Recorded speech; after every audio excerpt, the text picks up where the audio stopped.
เดี๋ยวสิขอนับให้ท่านผู้ชมเบิ่งหนึ่งก่อเดียวได้นี่สองสามนับเป็นตัวมันใหญ่ได้สี่ห้าหกเจ็ดแปดเก้าสิบ111213นี่1415ตัวนี้ขาวงามมาเลยโอ้15 16 17 18 19โอ้สาวโอ้เหลือกินแล้วมื้อแรงนี่อยู่นี่ก็มีอีกเดี๋ยวก็ให้เบิ่งมิมอีกนี่หั่งหนึงครับผู้ชมความจริงเห็นมิมเคยได้หลายหั่งนี่แต่ข่อยบ่ได้ถ่าย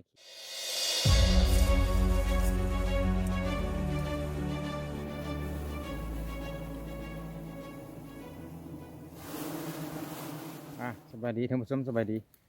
พันเพิ่งฟังไทยสบายดีพันเพิ่งฟังลาวถือว่ามาพ่อกับพันเพิ่งลาวคือเก่าบ่นี่12 โมงไปปลายนี่ละ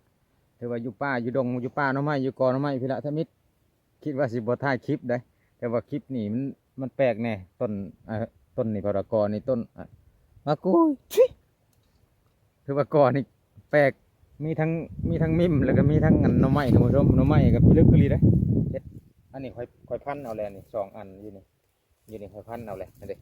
นี่ตัวนี้บักใหญ่นึงอยู่นี่แต่ว่าย้ำแรงฝนยังบ่ได้ตกเทื่อได้เขตบ้านพันเพิ่งลาวท่านผู้ชมนี่ที่ว่าค่อยพันออกแล้วนี่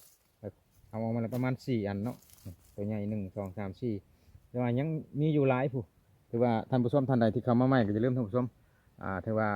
ช่องของพันเพิ่งลาวก็เป็นช่องของการหาเพิ่งหามิมหาอยู่หากินนี่แหละย้ำแรงเดือน4 เดือน5ออกเลาะป่าเลาะดงเลาะโคกถือน้ำถือไนผู้กระตากระบุงกระทึกเลยอยู่ผู้ มากับแม่เจ้าเฮือนเพิ่นได้นี่ถือว่าผู้ถือกระตอกกระตาโอเค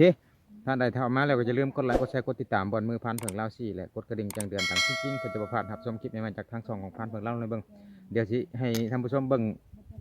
หน่อไม้บอลพันเพิ่งเล่าเอาอย่างนี้ถือว่าทั้งหันมีมิมทั้งลุ่มมันมีหน่อไม้บักหลายเดี๋ยวจะให้เบิ้งกองหลังก่อนอันนี้คือว่าถ้ามิดว่าสิบ่ถ่ายคลิปเดี๋ยวคิดไปคิดมาโอ้ถ่ายคลิปให้ท่านผู้ชมได้เบิ้งก่อนว่าอันนี้ยอดบักใหญ่หนึ่งท่านผู้ชมสำแขนของพันธุ์เพิ่งเล่านี่1 2 3 4อันนี้4อันนี้ถือว่าเป็นของเฮาแล้วอันนี้ตัวนั้นก็สิเป็นของเฮากันตัวที่5อันนี้ตัวที่5ตัวที่6ตัวที่7ผู้มีอีกตัวที่8ตัวที่9อยู่ฝากเบิ่งน่ะตัวที่10อยู่กลางกออีกท่านผู้ชมนี่ตัวที่11นี่ก็แม่นนี่มันยาวขึ้นมาเทิงไปแล้วนี่ตัวที่11นะตัวที่12ที่13อยู่ติดกันเลยที่13นะบัดนี้ตัวที่15อยู่ลุ่มพุทธผู้ชมผู้เอาเด้ยอดตั้งกระโดดอยู่ฮะตัวที่16กำลังพ่นขึ้นมาตัวที่17นี่อยู่ฝากบนนั้นอีกผู้เอาเด้เดี๋ยวสิให้ท่านผู้ชมเบิ่งตอนเอาเด้อเดี๋ยวสิขอขุดก่อนตัวนี้สิตัดเอาทั้งเทิงเพราะว่ามันแก่แน่ละนี่เฮ็ดบ่ได้เด้ตั้งกล้องได้ตั้งกล้องเบิ่งว่ามิมก็อยู่เทิงท่านผู้ชมยังลืมมาถึงเบิ่งหน่อไม้เดี๋ยวว่าให้ท่านผู้ชมเบิ่งมิมนำก่อนจังหน่อยสิว่าที่ตัวเนาะนี่เด้ทั้งมิมแล้วหัวน้ำกับบักใหญ่ยังได้ผู้โอ้มานนาลีมากับคนมานมื้อนี้เด้อนั่งอยู่เช้าเมื่อยเพราะว่าแนมเบิ่งพออ้าวทั้งมิมทั้งหน่อไม้เต็มอยู่นี่โอ้บ่อยากเอาก็จำเป็นได้เอาได้เบิ่งให้มันได้เห็นเลยเด้ ขี้โม่อีกเด้โอเคเดี๋ยวจะขอตั้งกล้องให้ท่านผู้ชมเบิ่งก่อนโอเคท่านผู้ชมคือว่าที่นี่หยุดพักกล้องไปนิดนึงเดี๋ยวจะให้เบิ่งที่หน่อไม้อยู่ที่มือกล้องเขาซูมไปให้เบิ่งเลยคือว่าฝนยังไม่ตกเผื่อได้เขตบ้านของพันธุ์ของเราเนี่ยแต่ว่ามาพ่อก่อนที่ว่าโชคดีหรือทั้งเชิงผมมีมิมทั้งลุ่มผมมีหน่อไม้ครับลึกก็ดีได้สิเสียมบริสุทธิ์มากเสียมเนี่ยเอาไปเลยเด้อบริป้าได้เนี่ยนี่ก็เอาเนี่ยบริป้าใส่เล่มเลยนะเอาไปเลยอ่ะเดี๋ยวเอาผ้านี่แหละพันเอาบ่มีเสียมกัน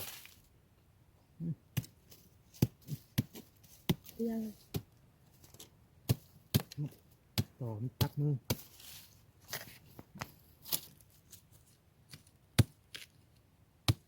มาคนหมานบนนี้แหละคนหมาน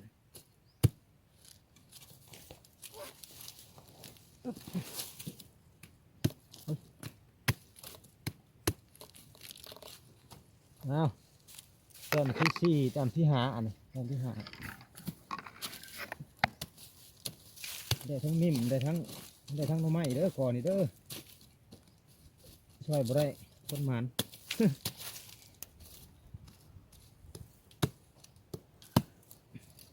แก่โคตรตัวนี้อันนี้คือดีมันนี่ยืม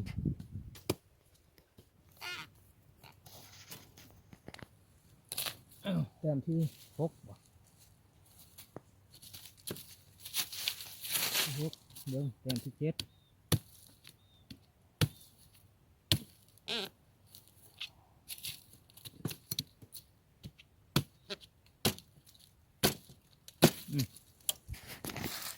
ต้มที่7เอา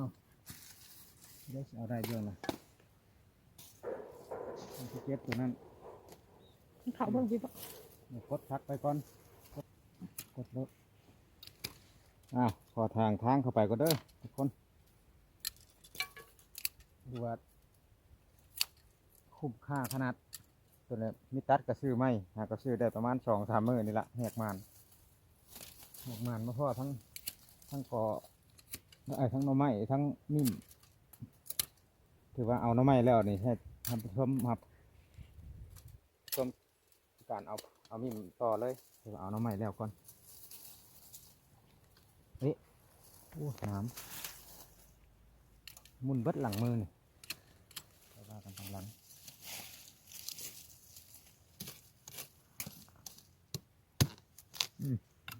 โอ้ผิดพลาดเลย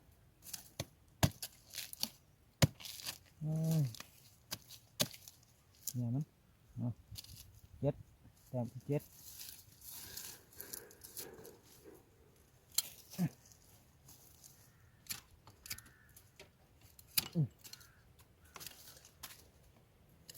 บุกเข้าตรงนี้ได้ป่ะนี่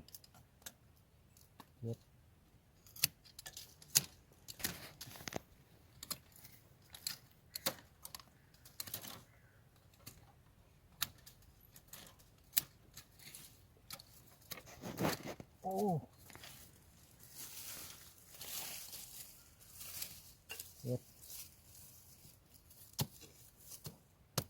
8ซูมเข้ามาเห็นกี่บ่8นี่8งามๆเลยซูมมาอีกดูตัวที่9ให้ทำผสมเบิ่งน้ำกัน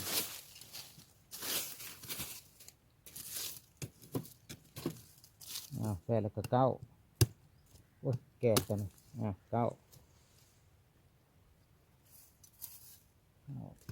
เบิ่งเข้าไปเอาตัวชิปอยู่ในตัดตัวนี้บ่ตัดตัวนี้ผู้ใดสนใจผ้าก็สั่งได้เด้อทั้ง Facebook ก็ได้พันเผิงลาวFacebook เอกกาบวร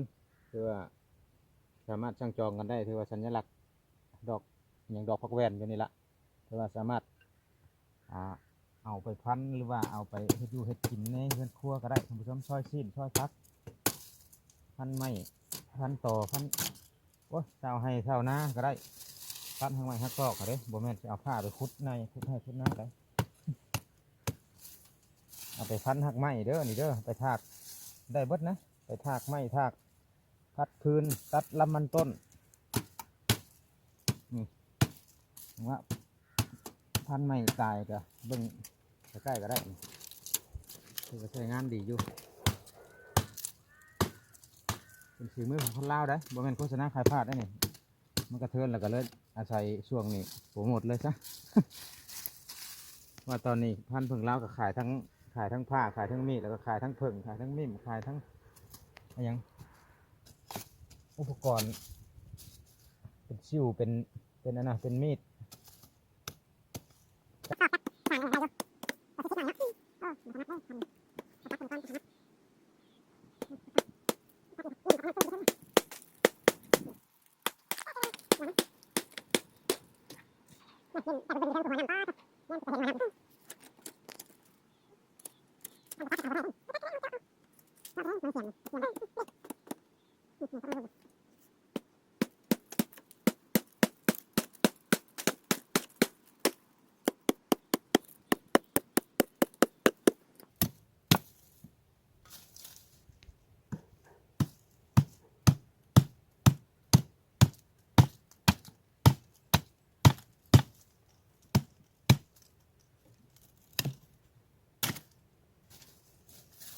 แห้งป่งขึ้นมาหลายจังหน่อย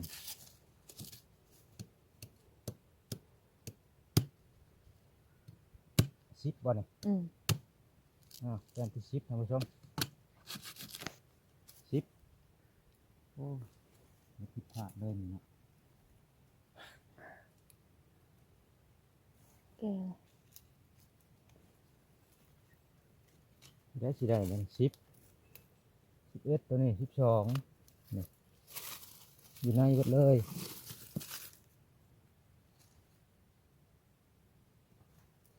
อุ๊ยยอดมันจะสู้ตัวนี้เอาน้ำใหม่ก็ได้นี่ไม่ได้จะได้ตัวนี้มันจะตัดที่คอยบ้าง เอามีมกันบ่ อันที่พันพยันหัวน้ำนิ่มแตก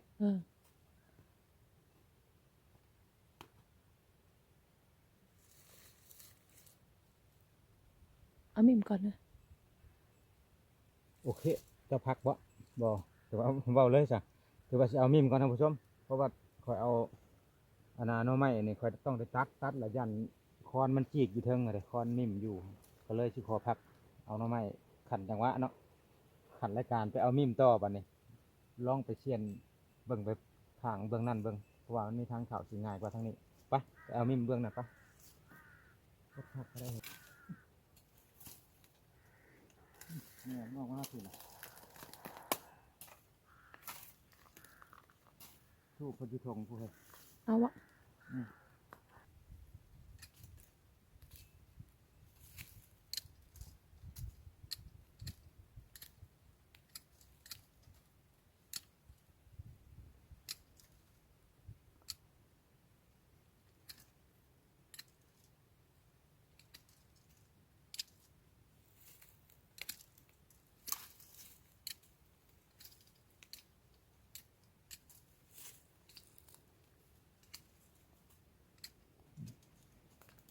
ไก่สิฮอดเลยท่านผู้ชมเจาะเข้ามาไก่สิฮอดหั่งแล้วได้หัวน้ำเบิ่งให้เบิ่งหัวน้ำใกล้ๆก่อนนี่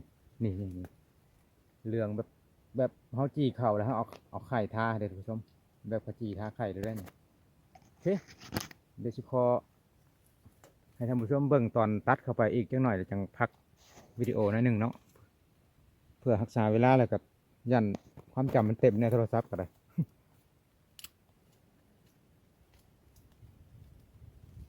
โอเคท่านผู้ชมว่าตั้งกล้องให้เบิ่งตอนเอามิมเด้อบัดนี้เด้อเอามิมแล้วจังสิลงไปเอาหน่อไม้ต่อหน่อไม้ก็ยังหลายอันอยู่แต่ว่าสิเอามิมก่อนเพราะว่าเอาหน่อไม้ต้องได้ทางเข้าไปแล้วยันหัวน้ำมิมเลยมันแตกก่อนนะเพราะว่ามันมีคอนไม้อันหนึงติดกับเผิงเขาแหละติดกับหัวน้ำมิมเขาแหละให้เบิ่งเลยป้าตัวความมันงามหัวน้ำท่านผู้ชม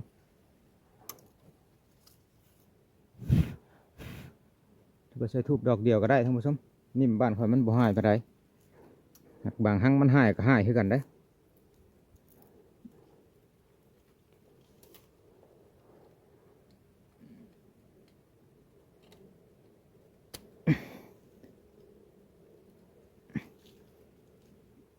ก็เด้อโอเค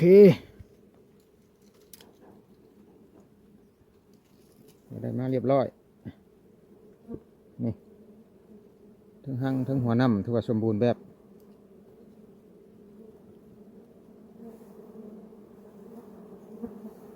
โอ้ไปเห็ดหั่งใหม่เด้ออ้าว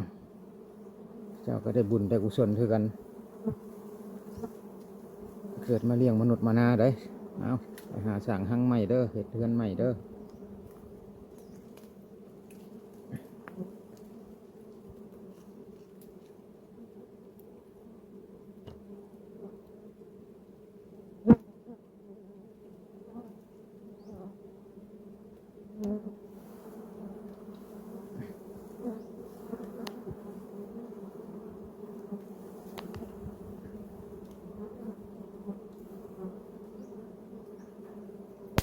หลังจากได้มิมผู้อยู่เทิงผู้ ทั้งแม่มันก็ยังเต็มอยู่ได้มิมอยู่เทิงเธอมาสืบต่อเอาหน่อไม้ต่อเลยนี่ขอทางทึกเลยแถวนี้แปดเติร์ดเลยนี่นี่เบิ่งเอาแต้มที่เท่าไหร่ก็แต้มที่11บาทประมาณแต้มที่11นี่แหละมีทั้งหอยมีทั้งหยังอยู่นี่มีเมียเพิ่นได้หลายหน่วยเลยเดี๋ยวจะขอเอาหน่อไม้ซะก่อนแต้มที่11ได้นี่เด้อเห็นอยู่บ่ต้อง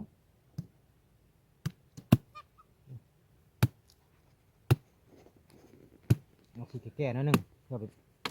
อไปพันออก ป้าตัว อืม มันไม่ยามแรงครับ แต้ เนาะ มที่11ปัญญามาให้เบิ่งตัวนี้อีกนี่ท่านผู้ชมนี่แต้มที่12นี่ฮะกระพ่นขึ้นมาใหม่ๆยังขาวๆอยู่เลยนี่โอเคเดี๋ยวสิขอเอาตัวมันพ่นนี่ก่อนเนาะจังมาเอาตัวนี้เอาตัวนี้ก่อนก็ได้นี่มันสิได้เลยนี่อู้เจ็บพันเอาเป็นโลดนี่แต้มที่11แต้มที่12แต้มที่12แต้มที่13นะครับบริทายให้เบิ่งครับข้าวเนี่ยแต้มที่เท่าไหร่ก็ที่12เนาะนั่นบ่ได้จังอันนั้น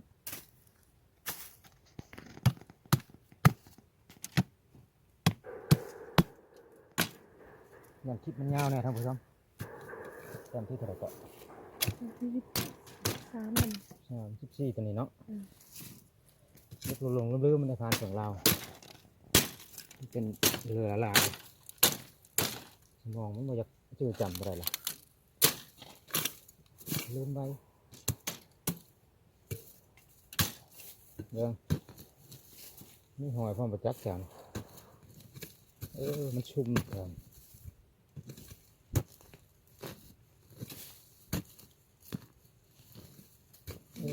ไม่น้อยเด้อหัวอย่า เด้ เดียว แก๊กทางในอีกได้กี่ หอยจูบหอยเข้าง่ายหอยเข้ากับท่านผู้ชมนักแก๊กตัว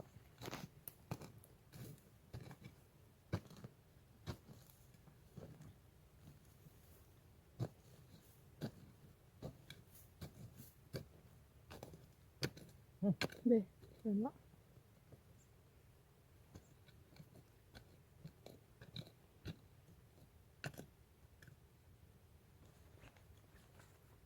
หอยมักเห็น มาเห็น วันที่13เนาะ ตัวขาวขากอะไร เบิ่งดูถ่ายจากใกล้เบิ่งดูความขาวนี่ ตก ขาว เลยเนาะ อย่าคือขาผู้สาวคนละแนวที่บ่แม่นที่ขาผู้สาวแบบนี้โอ้ต้มจำแจ่ว เดี๋ยวกะปิ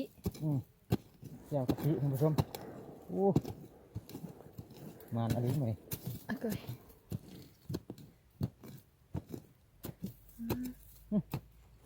หอยบ่ นี่คือซับหอยนี่ล่ะ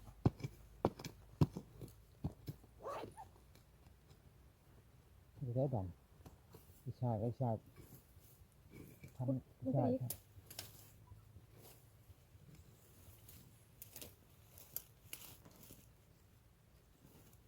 ใช่เลย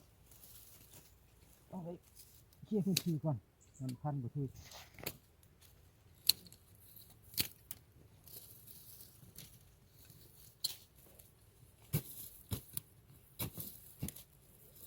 โอ้ ดินมันเป็นแบบเงาะมันจะ ดินมันผุยดินงามเลย ดูใช้ข้าวจุบจักกอก่อนอันนี้มันขึ้นใหม่เด้ พร้อมจะเกิดหลาย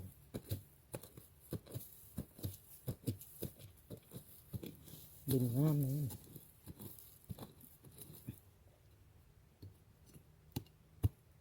เอามีดนะไม่ต้องอันนั้นเดี๋ยวเอามีดมาตัดเอานะคุณผู้ชมเอาผ้าบทนัดพันลงมันสิถึกผีเนาะมันสิบ่ถึกตัวนี้เดี๋ยวจะเอามีดมาปาดเลยซะ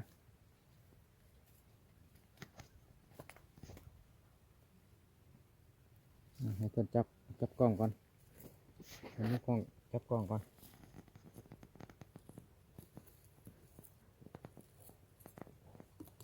เบิ่งตอกมาเป็นนี่เลยจ้ะ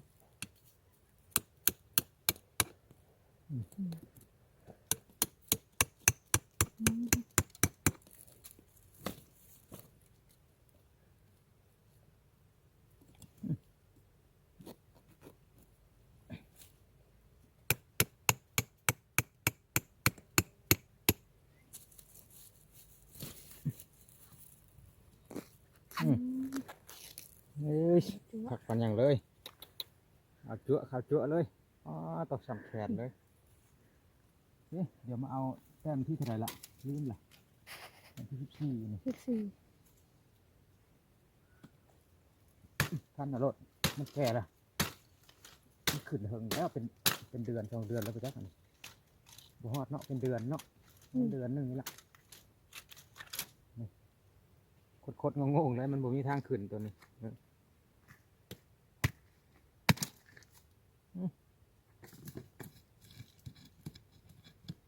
หอยเนาะที่14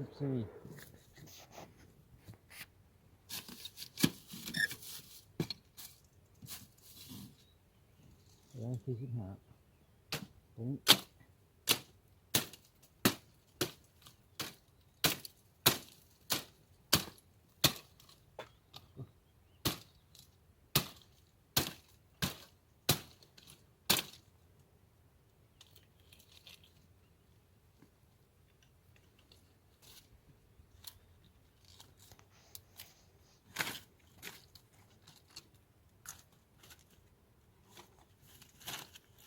1515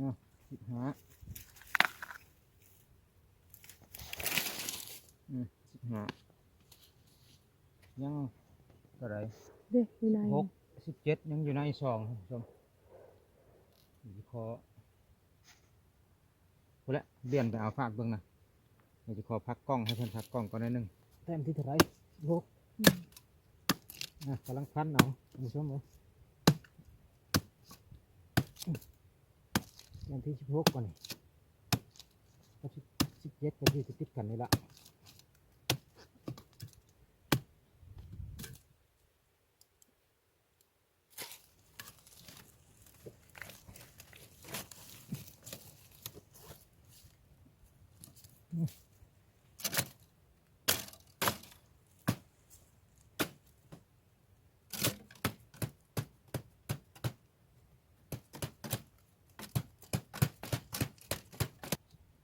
16เอ้ย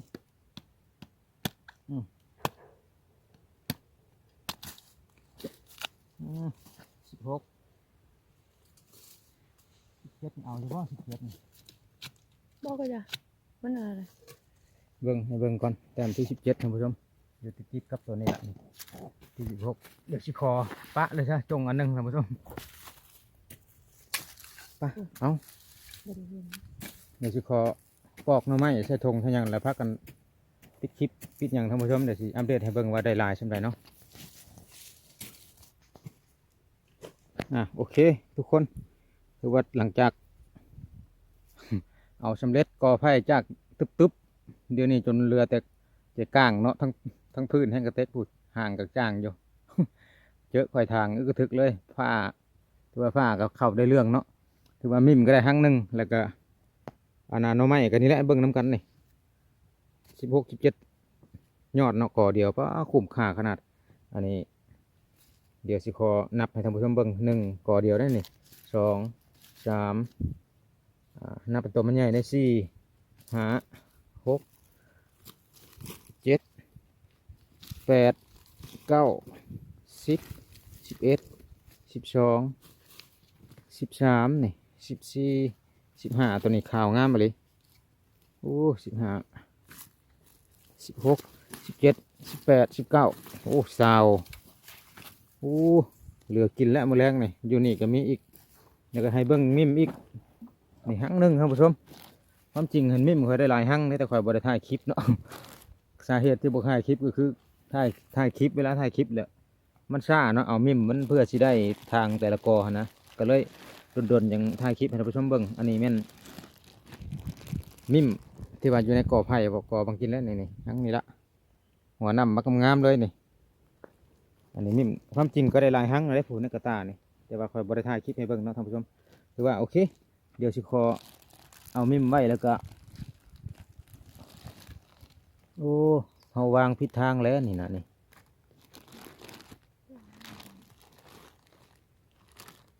โอ้วางผิดทางเลยหัวน้ำมันจะย่อยๆออกมาท่านผู้ชมนี่โอเคเดี๋ยวจะขอสอบหน้ำไม้ปอกหน้ำไม้ให้มันอันนั้นถือสบายจังสิไปย่างหาต่ออีกแต่ว่าคลิปนี้สิขอลาท่านผู้ชมไปชำนิดได้สาเหตุที่ว่าบอยากถ่ายคลิปเอาเบิดก็คือหนึ่งเพื่อสิถ่ายคลิปได้เพื่อสิทางได้แต่ละครั้งเสียเวลาแล้วก็มิมก็ได้บ่หลายครั้งท่านผู้ชมเมื่อวานนี่ข่อยก็ได้10ครั้งมื้อนี้ก็ได้แล้วประมาณ6เนาะหามื้อนี้ได้แล้วหาแต่ว่าถ่ายคลิปให้ผู้ชมเบิ่งหันมีแต่ครั้งเดียวกินนี่ครับอันอย่างกับหน่อไม้นี่ละเดี๋ยวจะให้ท่านผู้ชมเบิ่งกล้องหน้าก่อนอันนี้กล้องหลังเมื่อตัวว่าบ่เห็นหน้าโอเคท่านผู้ชมถือว่าสิได้ปิดคลิปเลยได้กับหน่อไม้นี่แหละกับหั่งมิมอยู่กับตาพุ่นแหละเดี๋ยวได้หลายหั่งอยู่แต่ว่าถ่ายท่านผู้ชมเบิ่งมีแต่หั่งเดียวเอามิมแล้วก็เอาหน่อไม้แล้วก็มีหอยมีหยังอีกหอยเพิ่นพุดอยู่หั่นแล้วกินนี่ได้ประมาณ10ปลายนวลนี่แหละถือว่าขอบใจท่านผู้ชมที่เข้ามารับชมคลิปของพานเพิ่งลาวตั้งแต่ต้นจนจบตั้งแต่พุ่นแหละเริ่มทางก่อไฟพุ่นแหละเนาะฝากท่านผู้ชมกดไลค์กดแชร์กดติดตามกด Subscribe เพื่อเป็นกำลังใจให้ทางช่องของพานเพิ่งลาวมีกำลังใจให้คลิปต่อไปเนาะถ้าว่าถ้าพ่อกันใหม่กับพานเพิ่งลาวในคลิปหน้าว่าพานเพิ่งลาวสิมีคลิปอย่างลงให้เบิ่งเนาะอย่าลืมท่านผู้ชมเบิ่งแล้วก็อย่าลืมกดไลค์กดแชร์กดติดตามบนมือพานเพิ่งลาวสิแล้วดังกดกระดิ่งแจ้งเตือนดังจริงๆเพื่อจะบ่พลาดรับชมคลิปใหม่ๆถ้าว่าพ่อกันใหม่กับพานเพิ่งลาวในคลิปหน้าสำหรับคลิปนี้พานเพิ่งลาวขอกล่าวคำว่าสบายดี